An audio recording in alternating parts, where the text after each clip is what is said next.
We are another edition of the Cheap Heat Productions Pro Wrestling Podcast. My name is Jack Kilby, Executive Vice President of Great North Wrestling. And returning today, we have a man who definitely is a veteran to the wrestling business. You probably caught our previous interview where he discussed his work in the WWF and as a promoter. But today we're here not only to talk about Mr. Jason Speed, but his son who is going to be debuting with him as a father-son tag team. And his son is named Hernandez. They will be debuting at ECW Original Jason Knight's Assault Championship Wrestling show versus the Carlsons. And that will take place May 18th in Williamstown, New Jersey. But before we get too far ahead of ourselves, I know, Jason, you alluded to some breaking news that will be announced on this broadcast. We're going to leave that a little bit towards the end to allow for your son to join us. But welcome again to the Cheap Heat Productions podcast, sir. Thank you very much. I'm excited for this news. I can't keep my mouth shut, but I'll wait to the end. It's exciting. Perfect. And it absolutely is. I wanted to start off, though, by talking about what inspired you to form a team with your son, father-son tag teams, which we'll also get into in a bit. They're fairly rare in the modern era. There are. I think I touched on it a little bit the last podcast. My father was El Ángel Blanco. He was a luchador from Puerto Rico. So that actually inspired me to do it. The training regimen was crazy. It's not like it is now. You know, it was very tough back then. So that got me inspired. And then, you know, I had my twin boys and Justin just gravitated to it. As a child, he just would sit next to me and watch wrestling and cheer on. And then when he got it, he was aware that his grandfather was a wrestler, and that just inspired him. And especially more when my father passed away about 7 years ago, that was his mission to tag with me like I tagged with my late father. Very, very, very cool.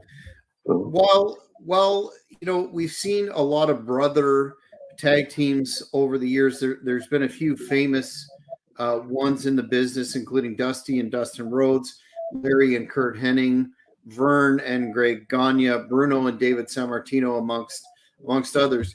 When you were putting your team together and conceptualizing how you would interact in the ring and work in the ring, Did you think of any of those teams of yesteryear and look at emulating some of their styles? Yeah, you always look back and reference things other teams have done because they've been successful. So you want to do the same. From the modern era, I really admire that team of it's not brother and brother, but Mysterio and his son, Dominic. Mm-hmm. And that's another, I think, another inspiration for my son. He looks at that and he's saying, you know, we could do something like that. And like I told you before, the guy, my son just caught on to this business like no other. He was a natural. He actually went to the gym the first time in the Bronx and he was learning how to take his bumps. These people didn't know him from anywhere. When he finished that session, the whole everybody in that class was clapping for him and cheering for him, and that was his first time taking bumps. It was amazing. It was a natural, and I think he did it better than me. Yeah, they say there's something in the DNA for generational workers and in terms of his training per se, how did you land on a place to train him? And I know you're an old school guy like myself. How did you structure or envision his training program to go? Because I know you probably didn't start off right away with running through bumping, etc. No, for the first thing I sat him down and explained psychology and worth ethic and locker room ethic. And what I had envisioned for the physical part was old school. That's I think you should learn now, and it shouldn't change. I kind of think that the guys today got a little more easier than we did back in the day. Like I say, and I'm not exaggerating, my father taught me bumps on a marble floor. That's not easy. This was in the Bronx when I first started in the Bronx, New York. Once I got in that ring, it was nothing. Once I took those bumps in the ring, and he didn't treat me any different than anybody else, and that's what I intend to do with my son. Mm-hmm. What? How long now? Your debut's coming up, as I said, in May. How long did you train him for before deciding that, you know what, I think we can step up and actually do this in the ring? You're not gonna believe this. A month and a half. Wow. A month and a half. Even Jason Knight, if you get to talk to him again, he'll tell you. I told him you're ready. He was, and my son back in the locker room was the dad. Now I don't think I could do it. Didn't want to do it. He was gonna back out. He got in there and it was amazing. It was amazing. He went in there. He just killed it. Even Jason Knight was impressed. He was like, I can't believe this. He went backstage and the guys that didn't even know him were shaking his hand. I can't believe this is your first match. He killed it. Wow. He still has work to do, obviously, but he did a great job. Great job. A natural, if you will. Yes, definitely. So you've obviously had tag team partners throughout your career. How do you envision working with your son in the ring? Do you think that will, obviously, given the fact that you're father and son, there'll be some communication advantages, but do you see any difficulties with putting all those intangibles together as a team? I think the way he's going and his mentality, I don't think any of that will be an issue. I think I mean, like I told you, the last time I was kind of worried myself, but it just went so smoothly. The match went so smoothly, and I was so proud. I don't think any of that will be an issue. Mm-hmm. How do you plan to utilize? Your son has all that youthful energy and obviously a natural aptitude for it. How do you plan to utilize that compared to you're a veteran who knows it inside and out, looking at almost a 30-year career, give or take. Yeah. How do you plan to utilize his strengths and yours in a tag team?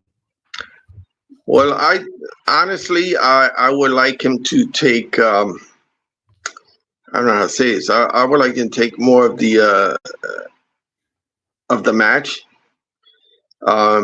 for his experience. And like I said, we just that one time that we were a team,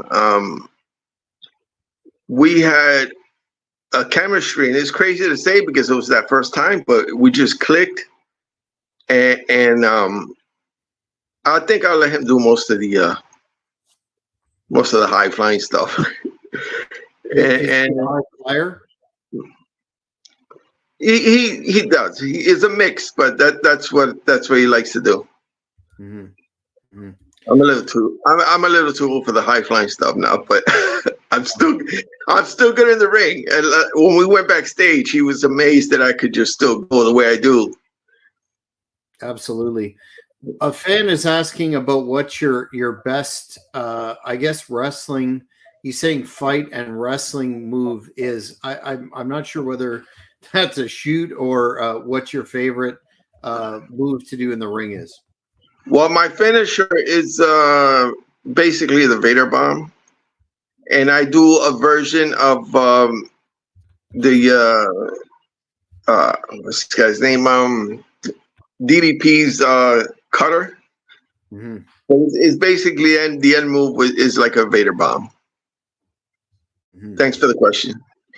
What in terms of, we've talked about some of the advantages of working in a team as a family unit. What challenges does that bring as well that maybe people don't focus on as much as, obviously, your blood relatives? You're going to have that, again, communication and finesse advantage. But are there any challenges that you've dealt with that people may not be aware of? I probably would say, I think in his part, maybe, I'll be straightforward. Maybe being a little too cocky, and thinking you could do more than what you can. So maybe that, but honestly, I don't think that'll be an issue because he listens to me. He trusts me. I trust him, and it should be a great showing that in May 18th.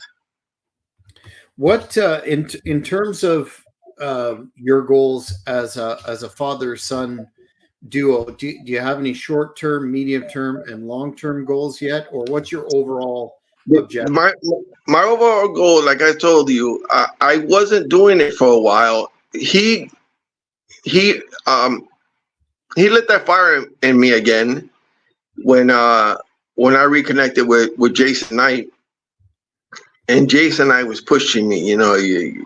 We've been friends for over 40 years. Let's, come on in. I'm starting this, and I said, listen, my son is training, and I want to get him in. And then when I told my son, he just lit a fire under me, and I said, I'm gonna do it for him.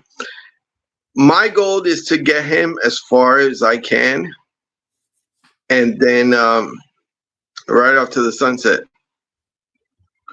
But that I want to push him. He doesn't need any pushing, but I just want to get him to somewhere that he's comfortable and he could, do a singles career for himself, and then I'll have my last match. Mm-hmm. Actually, what he wants to do at the end is have my last match against him. Oh wow, that would be cool. So that's what he wants to do. Does he envision being in the business on a more or less full-time basis, or how is he approaching it from? That's what he wants to do. That's exactly what he wants to do. He's always talking about maybe a goal of going to AEW or something like that. But yeah, that's what he wants to do. Do you? You mentioned Rey Mysterio and Dominic, and there seems to be, of course, with the expanding population in North America, United States, and Canada of Latinos. Do you see the growth and development of that sector as being underrepresented in at least the major companies, and that providing an opportunity? No, not now. We see it all the time with the LWO, we're having Carlito there and all these wrestlers, especially AEW with Santana and the other groups there. And I happen to be Latino and my son, so that's good. I think they're representing well, more than before. Yes, yeah, more than before, but certainly an ever expanding sort of group that want to see more Latino stars in the big companies as well. Right, that's going to increase. And I hear they're selling a lot of merchandise too, so that's good for the company. Yeah, absolutely. Can you talk about? I mentioned it, that you're facing on May the 18th a team called the Carlsons, and explain what exactly, because I note it's billed as a Hatfield versus McCoy match. What exactly is that? Well, actually, that has changed, Okay. and it's now going to be a. I don't know if this ever been done. I'm not saying it has, but it's going to be a double uh, bull rope match. Oh wow. Have you ever worked one of those? Never, That's an but interesting. it'll be interesting. Tell First us. father son there, first double bull rope match. So that should be interesting. Yeah. What do you know about your opponents, the Hatfields? Because I'm sorry, not the Hatfields. I knew I'd say that, the Carlsons, because I'm not familiar with them. Why were they selected? I mean, I guess that was Jason's call because he's the promoter. But I know nothing of them. I saw them on the last show I did with Jason in ACW, and they're pretty good. They're a pretty good team. They seem to be popular. A lot of the fans there like them. I saw some of their match. I gotta go back and look back at it, but they seem to be very popular. They're actually family there. So, Oh, wow. yeah. So definitely, I can see before why it was billed as Hatfield versus the McCoys, but a bull rope match, that's an interesting stipulation. Were you shocked that was given the fact that you haven't worked one of those before? Were you shocked that was pulled out as the stip? I was, but I embraced it because I'm always up for a challenge, and Jason says I talked to Jason. I said, "Look, we're just gonna throw your son in there and let him ride." I said, "All right, fine." My son's excited, and he's one of those that'll do anything. He'll try anything. He's fearless. Mm-hmm. So I think it'll work out. Since our last interview in the fall of last year, there have been some significant revelations, allegations, whatever you want to call it, about Vince McMahon that have come out, and he seems to be a non-entity in the company at this point in time. I know you had some interaction with him when you were doing the work that you did for WWF. Did all of this? I mean, obviously, it was shocking, like the rest of us. But what were your thoughts when this information came out about the lawsuit? Well, looking back now with those, and a lot of people said the same thing, with those segments they did in the Attitude Era with him kissing Stephanie and all the kiss my ass things. I'm sorry for the language. And having the girls undressed in front of him. Now you look back and you say, maybe there was something there. I've never seen nothing. Nobody's ever told me anything. But if you look back now, you kind of say that was kind of creepy. Mm-hmm. Mm-hmm. Did you ever? I think he probably was with WCW when you were there. But did you ever have any interactions with Johnny Ace or any of the other individuals that have been named in the past in terms of the agents as being involved in nobody this name, but the main people I dealt with, I think I told you before, was Arnold Skolden and Georgiano Steele. Mm-hmm. Mm-hmm. But none of the people that were involved. Do you see moving forward I mean, now it seems that they're completely washing their hands of Vince McMahon, and you see it in the recent television product stuff like blood and cursing and some of the allegedly verboten things that McMahon didn't want in his product, and of course he had his own strange quirks with his television. Do you see his total removal from that new company as a good thing for wrestling or a bad thing? I think what I saw this past Monday was I thought it was amazing. Blood in wrestling is good when it's warranted. Mm-hmm. You know, if you just do it every week, like AEW, they just overdo it. Every other week, somebody's getting busted open. And in this segment, in this storyline, I think it was warranted. And I was surprised that they did that close up, that he rubbed the blood on his hand. And I thought it was great.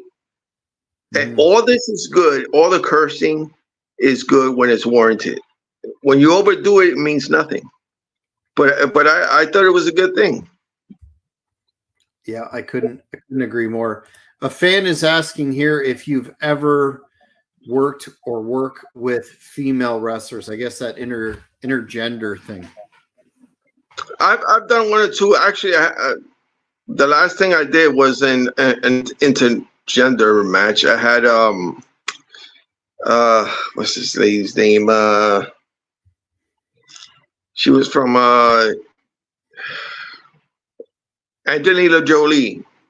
Angela. What's her name? Angelina Love. Yeah. Right. She was my manager. One of the last few matches that I had as a single.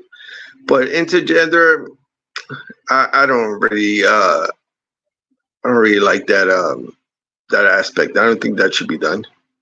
Mm-hmm. Well, absolutely. Moving forward, you're looking, of course, to do more work with your son. Do you worry about professional wrestling is a very difficult business. As a father and a guy who's done more than enough time in the ring himself, do you worry about your son getting injured or any of the physical downside to working in the ring? Yeah, of course, all the time. He wants to do things and try things, and I don't discourage him, but it just, he has such a passion that he wants to do these things. He wants to do the Hurricane Rana from the top row. He wants to, and of course, as a father, you worry. You know, I don't want to see anybody get hurt, especially my son. But of course, as a father, a family member, you always have that in the back of your mind. You know, what happened with Owen Hart, and it was tragic, and you worry about things like that. But you can't discourage them. You know, if that's what they want to do, that's what they want to do. You just got to hope for the best. Do you think you said he likes a mix of high flying and mat based work? Is he more of a risk taker than yourself, or and the style that you engendered throughout your career? I think so. I think he's taken it to a higher level than I ever was in the ring, and I'm sorry he couldn't make it. I don't know. He was in the gym, but the guy is strong. He's a strong guy. He's in the gym all the time. He's sending me pictures. He's lost a good amount of weight, build up muscle, and I'm proud of the kid. I think he's gonna do well. Well, we can definitely do another one of these, because the news that you alluded to at the top of the program, as well as on social media, is the fact that in addition to you teaming for ACW on May the 18th in Williamstown, New Jersey, you have in fact accepted the challenge for another tag match, this time for my promotion, Great North Wrestling, and the June 29th Napanee Schools Out Slam in Napanee, Ontario, where you and your son will take on a group known as the Holy Trinity. And I'll show you a picture of these diabolical individuals. The Holy Trinity is led by Josh Angel, the individual in the middle, and they are the very definition of rule breakers who will stop at nothing to get a victory.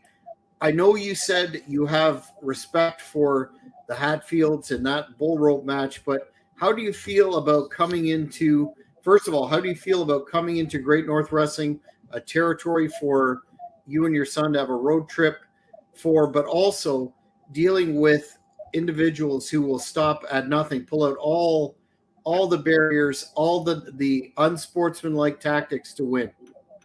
See, this is the advantage I have. Family. And we'll do nothing to, we'll do everything to back each other up. So family's family. And I think that's worth everything in the world. So we're ready. We're ready for anything. We just got the surprise of the Bull Rope match, and we're not shaking in our boots. So let them bring it on.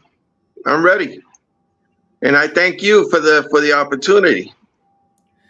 Well, we here at Great North Wrestling are always looking to provide opportunities to talent that are new, or talent that deserve to have that spotlight that we provide here, yourself included in your storied career. But if you had one thing to say to these folks, the Holy Trinity and Mr. Josh Angel and his crew, what would that be for June 29th? Because it's going to be crucial that you pull off a victory there and stop this tandem from continuing to wreak havoc as they have been in Ontario and Quebec. First of all, they got to understand where we come from. We're from the Bronx, New York. I grew up in the Bronx, and the area is the toughest borough in New York City. If you can survive here, you can survive anywhere. We could survive anything. So they could bring it on. They could try their sneaky tactics. If we have to resort to the same, we're going to do it. We're going to do anything to get a victory. Like I said, we're from the Bronx. If you can make it here, you can make it anywhere. So they could try those tactics. We're going to result to the same thing, and it's not going to be a good thing for them. They don't know who they're dealing with. They can say, oh, his son, not a bunch of experience. It's not about that. It's where he came from. He could survive in this borough where I'm sitting right now. We could survive anywhere. So I think they're the ones that have to be worried. Well, fair enough. It's a tried and true tactic to fight fire with fire, but that match will be one of many on the June 29th Napanee Schools Out Slam in Napanee, Ontario, headlined by multi-time WWE Tag Team Champion Rene Dupree against the Prodigy Nathan Banner, a hired gun, if you will, that I have secured his services for, given the fact that Rene Dupree has proven that he is a nasty, rule-breaking cheater and assaulted me in November at the Renfrew Reckoning. We also have the Hardcore Road Trip Championship held by ECW original Angel Medina, the Kingpin.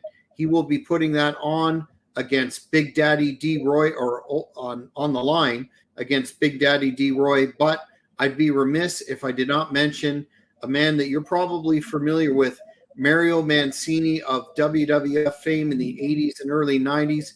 He's coming out of retirement for his last match, which will be a six-man. Yeah, that is awesome encounter, and we'll also be having the man who is a bona fide WWF legend, Pretty Paul Roma of the Young Stallions, Power and Glory, Four Horsemen in WCW, Pretty Wonderful in WCW, and we're going to have much more. So this card, with your addition, just keeps getting better. If you're watching this in Canada in the general area, go to ticketweb.ca and grab your tickets. But I, for one, am really looking forward to seeing you and your son work in the ring against that. It's unbelievable. It's going to be unbelievable. And one more thing, I got something to say. You follow me. I would say the first 50 people that follow me on my Instagram, you could find me, Jason Speed. I'll give you 2 tickets for that show on May 18th in New Jersey. So just follow me. The first 50 after I get off of here. Actually, the 50th, not the first 50th. I can't get 50 tickets, but the 50th one. The 50th one, I'll give a pair of tickets to.